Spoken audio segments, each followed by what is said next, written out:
ba'du. Pertama-tama kami dari DKM Masjid As-Sofia mengucapkan ahlan wa sahlan, selamat datang kepada para jamaah sekalian. Terima kasih telah memilih Masjid As-Sofia sebagai tempat pelaksanaan sholat isya dan insya Allah akan dilanjutkan dengan sholat tarawih secara berjamaah. Yang kedua, sebelum pemateri kultum Ramadan naik ke atas mimbar, ada beberapa pengumuman yang ingin kami sampaikan. Akan tetapi sebelumnya, bagi para jamaah yang membawa alat komunikasi, mohon untuk alat komunikasinya disilentkan atau dinonaktifkan terlebih dahulu demi kekhusyuan sholat berjamaah kita. Dan bagi jamaah yang di depannya terdapat propak, mohon bantuannya untuk menjalankannya. Dan juga bagi jamaah yang ingin menunaikan zakat infak sodakoh bisa melalui Masjid As-Sofia dengan cara menghubungi kami atau datang ke kantor sekretariat DKM Masjid As-Sofia.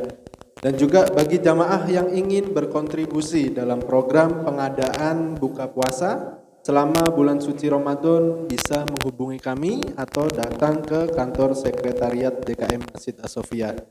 Pengumuman selanjutnya yaitu mengenai pelaksanaan tarawih pada malam hari ini.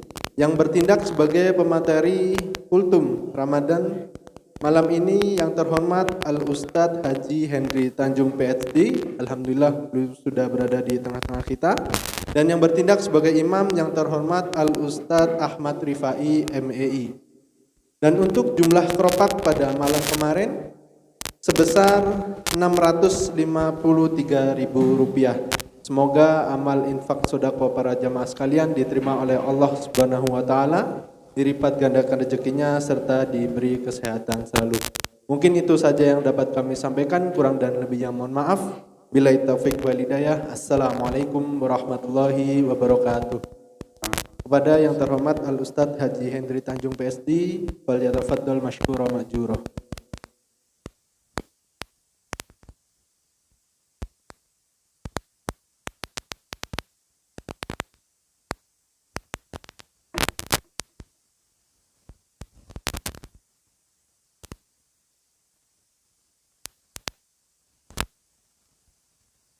Bismillahirrahmanirrahim. Assalamualaikum warahmatullahi wabarakatuh. Saya doakan yang menjawab salam saya puasanya selesai sampai Syawal insyaallah. Assalamualaikum warahmatullahi wabarakatuh. Sekali lagi saya doakan yang menjawab salam saya panjang umurnya, murah rezekinya, bahagia hatinya. Assalamualaikum warahmatullahi wabarakatuh.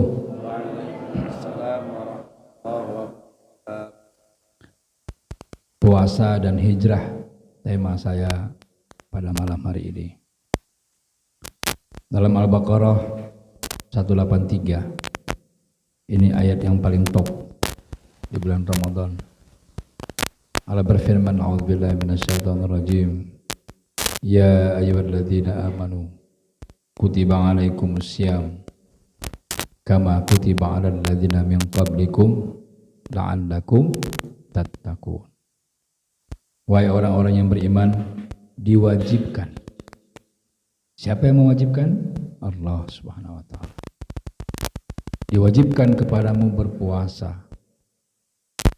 Ya, berpuasa di bulan Ramadan, puasa wajib yang menjadi rukun Islam. Sebagaimana diwajibkan kepada orang-orang sebelum kamu. Artinya kaum-kaum Nabi sebelum Nabi Muhammad juga berpuasa. Hanya saja kita tidak tahu syariatnya seperti apa puasanya. Ya. Lalu di ujung ayatnya adalah la'allakum tattaqun. Ya. Pasti ya, la'alla itu kan bahasa Arabnya artinya semoga ya, semoga. Tapi sebenarnya kalau kita menjalankan puasa dengan benar itu pasti kita menjadi orang yang bertakwa. Ya. Kenapa kemudian setelah Ramadan takwa tidak muncul? Karena puasanya belum benar. Nah, seperti apa puasa yang benar itu? Dalam sebuah hadis Rasulullah bersabda, Bismillahirrahmanirrahim, man soma ramadhana imanan wahtisaban. Ghufira lahu ma taqaddama min dzambi. Barang siapa yang berpuasa di bulan Ramadan imanan, dengan penuh keimanan. Jadi puasanya betul-betul dari hatinya.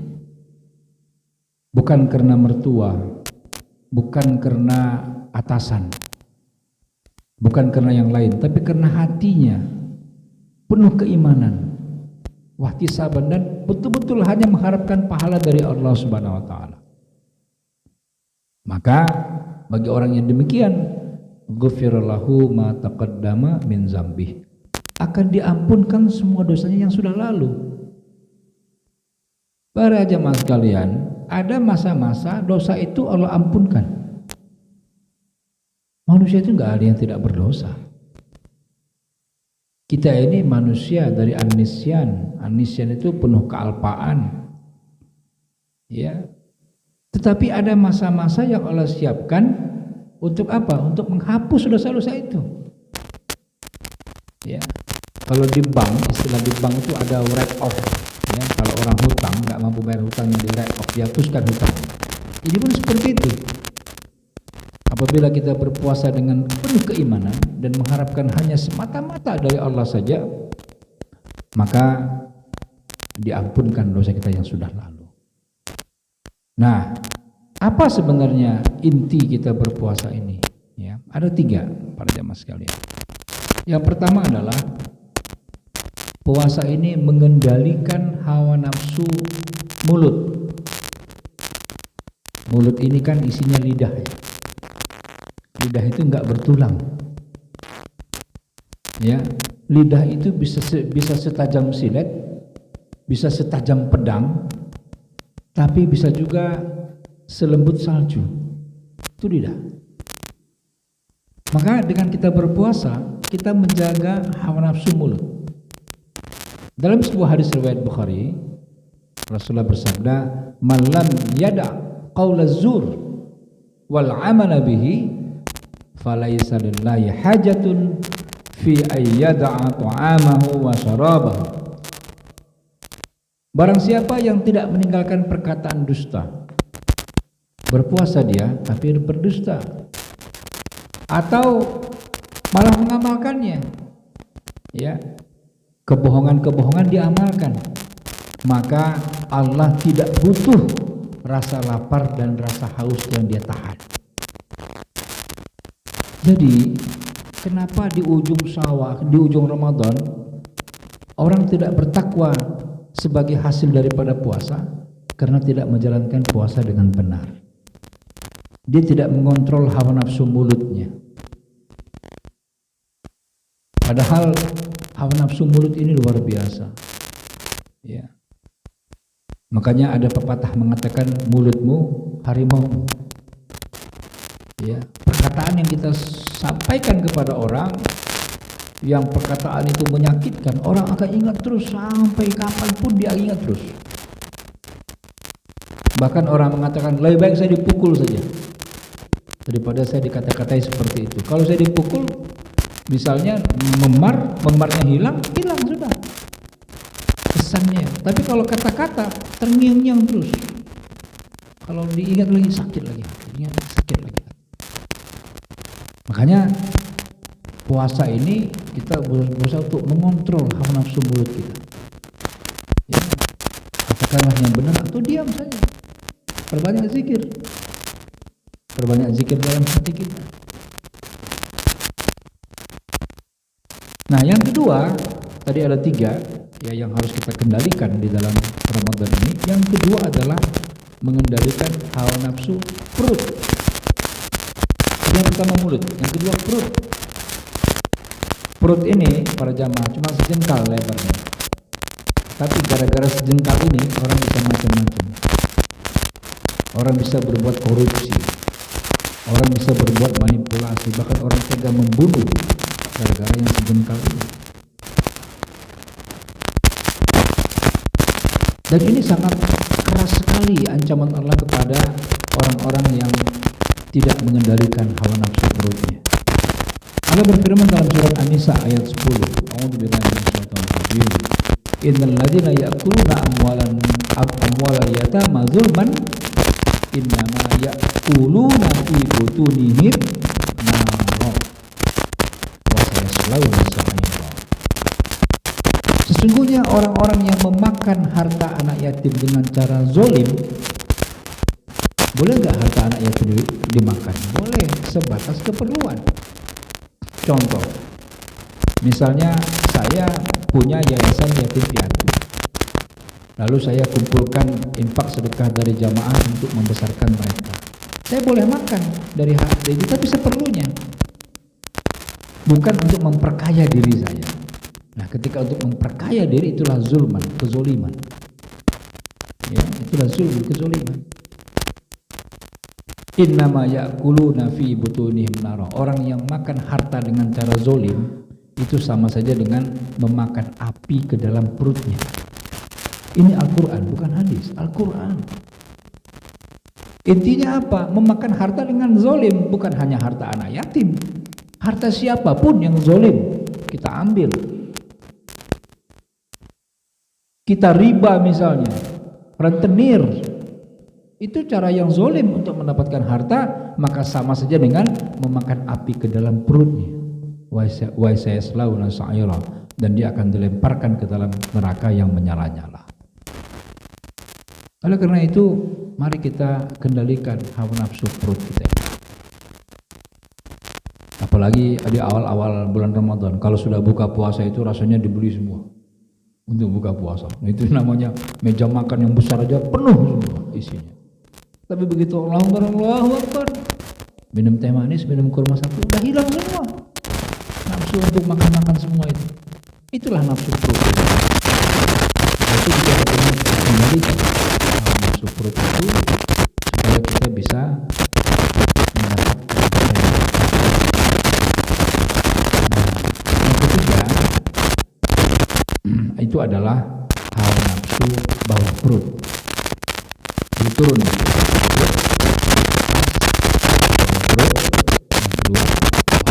maksudnya kemaluan. Kenapa ini seperti? Para jemaah sekalian, banyak orang-orang yang hancur karirnya gara-gara tidak bisa mengendalikan itu. Perzinahan merajalela, perselingkuhan dan lain sebagainya karena tidak bisa mengendalikan hawa nafsu itu. Tegas sekali Rasulullah mengatakan kepada para pemuda, ya ma'syarus sabab, wahai para pemuda, man istata'a minkumul ba'a falyatazawwaj. Barang siapa yang kamu memiliki nafkah, maka nikahlah. Dianjurkan untuk menikah segera, jangan berlama-lama. Ya, apabila sudah punya nafkah, fa innahu aghaddu lil basar, karena itu akan menundukkan pandangan. Orang yang menikah berbeda dengan orang yang belum menikah, akan menundukkan pandangan, ya. Wa asil lil farj, dan bagus bagi dan itu menjaga kemaluan.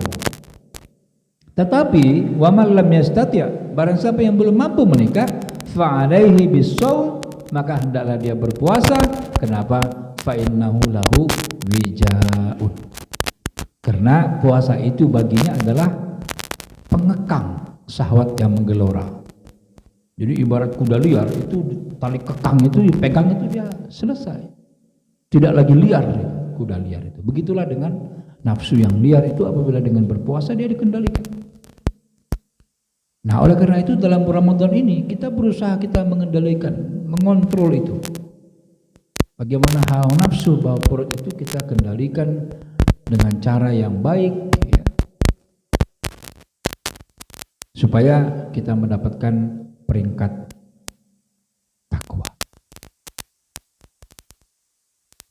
Dan apa ciri-ciri orang yang bertakwa? Banyak ciri-cirinya, saya ambil satu saja. Surah Al-Baqarah ayat 278. Ya ayyuhalladzina amanu taqullaha wa dharu ma baqiya minar riba in kuntum mu'minin. Wahai orang-orang yang beriman, tinggalkanlah sisa-sisa riba apabila engkau orang yang beriman. Ya, panggilannya wahai orang-orang yang bertakwa. Orang yang beriman dan bertakwa. Ya ayyuhalladzina amanu taqullah. Bertakwalah kepada Allah. Jadi kalau orang masih makan riba, di mana ketakwaannya? Dipertanyakan ketakwaannya. Nah, oleh karena itu saya menghimbau kepada para jemaah sekalian, mari kita tinggalkan riba. Kita hijrah. Jadikan Ramadan ini momentum hijrah. Ya, tema kita malam ini adalah puasa dan hijrah. Jangan gara-gara kita masih makan riba, puasa kita nggak ada hasil.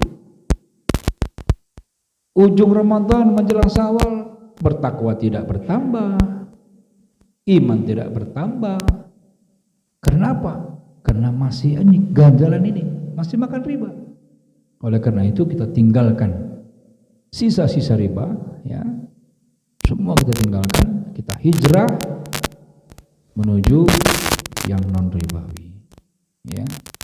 Kenapa? Riba ini adalah kezaliman yang nyata.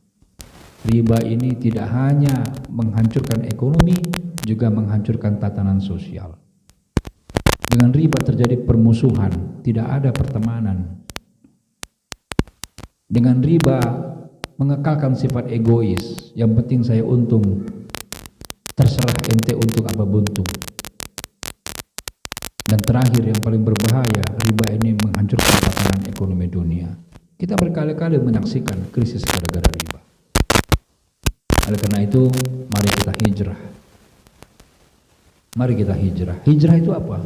Berubah, berpindah dari satu keadaan kepada keadaan yang lain. Sesungguhnya hari-hari kita hijrah.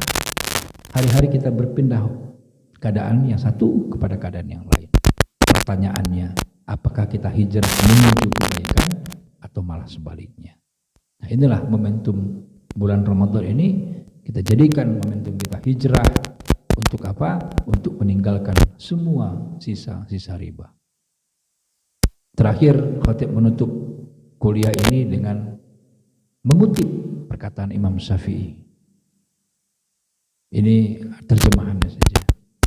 Apa kata Imam Syafi'i? Ketika engkau sudah berada di jalan yang benar menuju Allah, maka berlarilah. Berlari. Jika sulit bagimu, maka berlari kecillah. Jadi kalau kita sulit berlari, kita suruh berlari kecil oleh Imam Syafi'i. Jika kamu lelah, maka berjalanlah. Dalam proses hijrah ini, ada saatnya juga kita lelah. Dari berlari, kemudian kita kurangi jadi berlari kecil, kita lelah, maka berjalanlah. Jika itu pun tidak mampu, kata Imam Syafi'i, maka merangkaklah. Subhanallah. Kalaupun itu gak mampu, maka merangkaklah.